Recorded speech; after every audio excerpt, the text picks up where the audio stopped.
ഇന്ന് നമുക്ക് കല്യാണ വീടുകളിലൊക്കെ ഉണ്ടാകുന്ന പൊരിച്ച ചിക്കനുള്ള ബിരിയാണി വെച്ച് നോക്കിയാലോ. അപ്പോൾ അതിലേക്ക് ആവശ്യത്തിനുള്ള സാധനങ്ങൾ എന്തൊക്കെയെന്ന് വെച്ചാൽ, ആദ്യം ഞാൻ അവിടെ ഒരു 3/4 കിലോ ചിക്കൻ എടുത്തിട്ടുണ്ട്. അതിലേക്ക് പൊരിക്കാൻ വേണ്ടിയിട്ട് 2 ടേബിൾ സ്പൂൺ കാശ്മീരി ചില്ലി, പിന്നെ മല്ലിപ്പൊടി, മഞ്ഞൾപ്പൊടി, ഉപ്പ്, ലേശം ചെറിയ ജീരകം, തൈര്, കോൺഫ്ലോർ, ഗരം മസാല ഇതൊക്കെ കൂടി ആഡ് ചെയ്തിട്ട് നന്നാക്കി മിക്സാക്കി വെച്ചിട്ടുണ്ട്. ഒരു അരമണിക്കൂർ റെസ്റ്റ് ചെയ്യാൻ വെക്കട്ടോ. അപ്പോഴേക്കും നമുക്കിവിടെ ചോറിനുള്ള വെള്ളം വെക്കാം. ഞാൻ ഇവിടെ നെയ്ച്ചോറാക്കിയിട്ടാണ് വെക്കണുള്ളത്. അപ്പോൾ അതിലേക്ക് വേണ്ട 2 ടേബിൾ സ്പൂൺ സൺഫ്ലവർ ഓയിൽ ഒഴിച്ചിട്ടുണ്ട്. അതിലേക്കൊരു 1/2 ടേബിൾ സ്പൂൺ നെയ്യ് ഇട്ട് കൊടുത്തിട്ടുണ്ട് കേട്ടോ. അതിലേക്ക് വേണ്ട മസാലകൾ പട്ട, ഗ്രാമ്പു, ഏലക്കായ അത് കുറച്ചിട്ട് കൊടുത്തിട്ടുണ്ട്. ഒരു 2-3 ഏലക്കായ, ഒരു 3-4 ഗ്രാമ്പും, ഒരു പട്ട പൊട്ടിച്ചതൊക്കെ ഇട്ട് കൊടുത്തിട്ടുള്ളത്. പിന്നെ ഒരു അര സവാള ഇട്ട് കൊടുത്തിട്ടുണ്ട് കേട്ടോ. പിന്നെ ഞാൻ ഇവിടെ 6 കപ്പ് വെള്ളം എടുത്തിട്ടുള്ളത്. അതായത് ഒരു കപ്പിന് ഒരു കപ്പ് അരിക്ക് 2 കപ്പ് വെള്ളം നിലക്കാട്ടാണ് എടുത്തിട്ടുള്ളത്. അതായത് ഞാൻ 6 കപ്പ് വെള്ളം എടുത്തിട്ടുണ്ട്. 3 കപ്പ് അരി ഇട്ട് കൊടുക്കുന്നത്. അതിലേക്ക് ആവശ്യത്തിനുള്ള ഉപ്പ് ഇട്ട് കൊടുത്തിട്ട് നമുക്കതൊന്ന് തിളക്കാൻ വെക്കാം കേട്ടോ. ഇപ്പോൾ ഏകദേശമൊക്കെ തിളച്ച് വന്നിട്ടുണ്ട്. നമ്മൾ കഴുകി വെച്ചിട്ടുള്ള അരി ഇതിലേക്ക് ആഡ് ചെയ്യാം. അരി ആഡ് ചെയ്തിട്ട് ആദ്യം അത് തിളച്ച് വരുന്നത് വരെ നല്ല ഹൈ ഫ്ലെയിമിൽ തന്നെ ഇട്ടിട്ട്, പിന്നെ അതൊന്ന് ചോറൊന്ന് പൊങ്ങി വരുന്നത് കാണുമ്പോൾ നമുക്കതൊന്ന് ലോ ഫ്ലെയിമിലിട്ടിട്ടൊന്ന് മൂടി വെക്കാം കേട്ടോ. ഇനി നമുക്ക് ചിക്കൻ പൊരിക്കാനുള്ള ഓയിൽ അടുപ്പത്ത് വെക്കാം. അതൊന്ന് തിളച്ച് വരുമ്പോൾ നമുക്ക് ഓരോരോ ചിക്കൻ ഇട്ടിട്ട് ഒന്ന് പൊരിച്ചെടുക്കാം കേട്ടോ. ഇപ്പോൾ ഓയിൽ ഏകദേശം തിളച്ച് വന്നിട്ടുണ്ട്. നമുക്ക് ചിക്കൻ ഇട്ട് കൊടുക്കാം. ഇങ്ങനെ എല്ലാ ചിക്കനും അതിലേക്ക് ആഡ് ചെയ്തിട്ട് നമുക്കതൊക്കെ ഒന്ന് പൊരിച്ചെടുക്കാം കേട്ടോ. നല്ല ഹൈ ഫ്ലെയിമിൽ തന്നെ ഇടണം കേട്ടോ. ഇനിയിപ്പോൾ ഒരു പുറം ആയതിൻ്റെ ശേഷം മറ്റേ പുറത്തൊക്കെ ഒന്ന് തിരിച്ചിട്ടിട്ടുണ്ട്. ഇനി നമുക്ക് ബിരിയാണിക്കുള്ള മസാല ഉണ്ടാക്കാൻ വേണ്ടിയിട്ട് ഒരു പാൻ അടുപ്പത്ത് വെക്കുക. അതിലേക്ക് 2-3 ടേബിൾ സ്പൂൺ ഓയിൽ ഒഴിക്കുക. പിന്നെ ഒരു 1/2 ടേബിൾ സ്പൂൺ നെയ്യ് ഇട്ട് കൊടുത്തിട്ടുണ്ട് കേട്ടോ.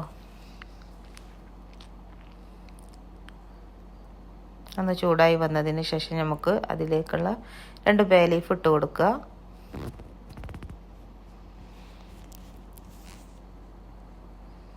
പിന്നെ 2 സവാളയാണ് കേട്ടോ, വലിയ 2 സവാളയാണ് ഞാൻ എടുത്തിട്ടുള്ളത്. അത് ഇട്ട് കൊടുക്കുക. നന്നായിട്ട് വഴണ്ടി വരാൻ വേണ്ടിയിട്ടൊന്ന് നന്നായിട്ടൊന്ന് ഇളക്കി കൊടുക്കുക കേട്ടോ. അപ്പോഴേക്കും നമ്മുടെ ചിക്കൻ ഇവിടെ ഏകദേശം വെന്ത് വന്നിട്ടുണ്ട്, പൊരിഞ്ഞ് വന്നിട്ടുണ്ട്. അതൊന്ന് നമുക്ക് മാറ്റി കൊടുക്കാം.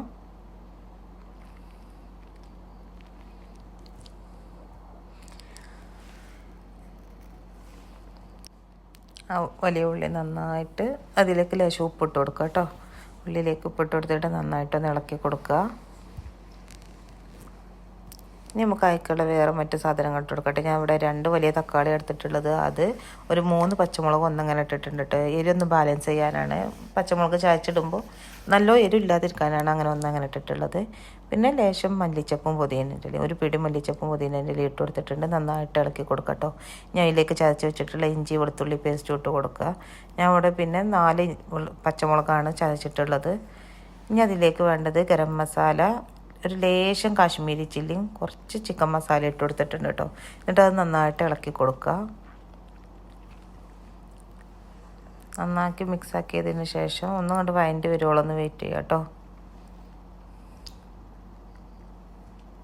ഇനി അതിലേക്ക് ലേശം തൈര് ആഡ് ചെയ്ത് കൊടുക്കുക. ഒരു 3 ടേബിൾ സ്പൂൺ തൈര് ഇട്ട് കൊടുത്തിട്ടുണ്ട്. പുളിക്ക് ആവശ്യത്തിനും അതിൽ നിന്ന് വേറെ വെള്ളമൊന്നും ഇല്ലല്ലോ. അപ്പോൾ ആ മസാല ഒന്ന് നന്നായിട്ടൊന്ന് വഴണ്ടി വരാനും വേണ്ടിയിട്ടുള്ള തൈര് ആഡ് ചെയ്ത് കൊടുത്തിട്ടുണ്ട്.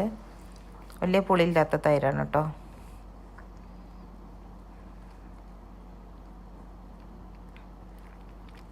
ഇനി ലേശം ഒരു ടീസ്പൂൺ വിനെഗർ ഇട്ടിച്ച് കൊടുത്തിട്ടുണ്ട് കേട്ടോ. ഒന്ന് പുളി ഉണ്ടാവാൻ വേണ്ടിയിട്ട്. അല്ലെങ്കിൽ ബിരിയാണി പുളി ഇല്ലാഞ്ഞാൽ വലിയ രസം ഉണ്ടാവില്ല.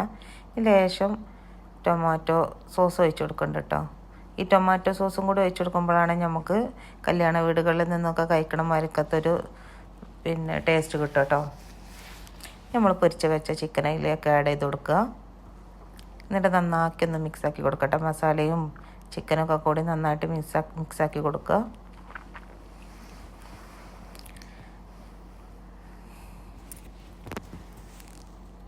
ഇനി അതിലേക്ക് ഒരു 1/2 ഗ്ലാസ് വെള്ളം കൂടി ആഡ് ആക്കുന്നുണ്ട് കേട്ടോ. ഒന്ന് കണ്ട് മിക്സായി ലേശം ഒരു വെള്ളത്തിൻ്റെ കണ്ടൻറ്റ് പോലെ നിൽക്കാൻ വേണ്ടിയിട്ട് നമ്മൾ വേവിച്ച് വെച്ചിട്ടുള്ള നെയ്ച്ചോറ് അതിലേക്ക് ആഡ് ചെയ്യാം.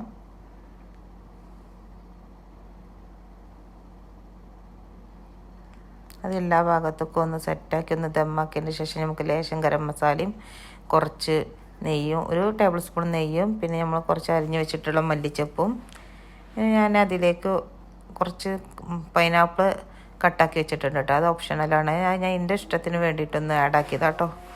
വേണ്ടവർക്ക് ആഡാക്കാം. നല്ല രസമാട്ടോ. അതും കൂടി ആഡാക്കിയിട്ടുണ്ടെങ്കിൽ എന്നിട്ട് നമുക്ക് നന്നാക്കി ഒന്ന് മൂടി വെക്കാം. ഒന്ന് ദം ചെയ്യുക. ഒരു അരമണിക്കൂറെങ്കിലും ദം ചെയ്യാൻ വെക്കണ്ട. ഒരു 20 മിനിറ്റ് എന്തായാലും ദം ചെയ്യാൻ വെക്കണം. ഇനി നമുക്കതൊന്ന് പൊട്ടിച്ച് നോക്കാം. ഏകദേശമൊക്കെ നല്ല അടിപൊളിയായിട്ട് വന്നിട്ടുണ്ട് കേട്ടോ. എല്ലാവരും ഒന്ന് ഉണ്ടാക്കി നോക്കുക, അഭിപ്രായം പറയാം കേട്ടോ. ഉണ്ടാക്കി നോക്കിയിട്ട് അഭിപ്രായം പറയണേ. ഇനി നമുക്കൊരു സെർവിങ് ഡിഷിലേക്ക് ഒന്ന് മാറ്റി കൊടുക്കാം കേട്ടോ. അപ്പോൾ ഉണ്ടാക്കി നോക്കുക, അഭിപ്രായം പറയുക. വീഡിയോ ലൈക്ക് ചെയ്യുക, ഷെയർ ചെയ്യുക, സബ്സ്ക്രൈബ് ചെയ്യുക.